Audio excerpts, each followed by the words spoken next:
tripping a little bit. Some part of you was like, damn, this is like a little nerve-wracking. Yeah, it was a little bit, but like at the same time, I knew I was like built for it. So I was never really too worried. But for like other rookies, I'll just say you just gotta get the right mindset. I feel like that's the most important thing. You gotta have a right mindset. You gotta have confidence in yourself. Don't doubt yourself, because once you start doubting yourself, that's when things start going wrong. I feel like that's the main thing. You just having confidence in yourself. I feel like once you find like you fight that battle and win that battle against your mind, in competing, I feel like that's when you become like you elevate your game. So I feel like that's the number one thing that I try to work on, because I knew everything in game I had it was just all mental. So I feel like that's the number one thing. You think there's players out there? This is one thing I competed for a little, not that extended, but it's something that I think about a lot too, even during that time to now.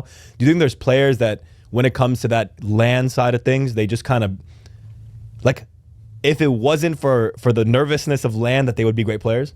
Oh, for sure. Like that pressure literally separates who could be a pro and who can't. Oh, for sure, 100%. Yeah. Some players, there's certain moments in the game where there's timely moments, it's big time moments, and some players are built for it, some players aren't. It's just how it is. You know what I'm saying? Some people get uncomfortable, and like that's just how it is. It's in every sport. Do you think confidence is something that can be worked on, or something that's just built into the human, like to built in just who you are as your character? I think it's both. I think it can definitely be built in, but I think it's definitely something you can work on. And it's also, I feel like it's some people, the way you surround yourself with other people. If you surround yourself with people that, you know, like aren't confident people, that, you know, talk behind people's backs, that aren't very gossipy, and they're very like, you know what I'm saying, like they do that type of stuff, that type of behavior. Like if you surround yourself around people like that, you're never gonna get to where you're supposed to be. You know what I'm saying? Like I surround myself with people that are very confident people, that, you know, they speak openly, they voice their opinions, like, you know what I'm saying? There's no like sort of weirdness around that. Like that's how that's the people I like to surround myself with, because I feel like that's when you get the best out of yourself. But like that's honestly like something that's very important that I think a lot of people don't understand, especially younger people.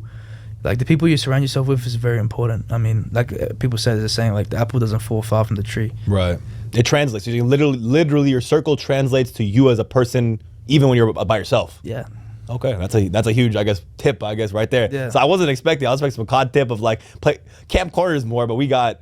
No, it's all mental. I mean, so it's your circle and your mentality. Yeah, 100%. I mean, it's just how you see things. How you know, there might be days where like you don't want to be there. Like it's just all mental stuff. Like the Call of Duty stuff, like that's different. Like Call of Duty, like actual gaming tips, like stuff like that. Like that's something that you have to, like, you and your team, whoever you're with at the time, like, and you as an individual have to learn. Like I'm not gonna just tell people how to play. You know? There's nothing that you could say that would change that up. Like their experience, how much you play, the hours you put in. There's nothing you could say that like all of a sudden some guy who plays 1 hour is going to become the best COD guy in 2 minutes. It's not going to happen. No way. Yeah, it's just put in the time, put in the hours, and then work on the out-of-game stuff to translate in the game. 100%. Yeah. That's all you can do, really, right? 100%. Okay, yeah. No, so that gets built up over time, and I'm sure the more you start playing, start going to local lands, it starts building up, and you just become comfortable. Yeah, experience and comfortability. That's the main thing, because everyone knows how to play the game. Like if you're a pro, you know how to shoot straight. You know when to rotate. You know what you need to hold at certain times. It all just comes down to the little stuff, the awareness, stuff like that, where you have to get that timings on point,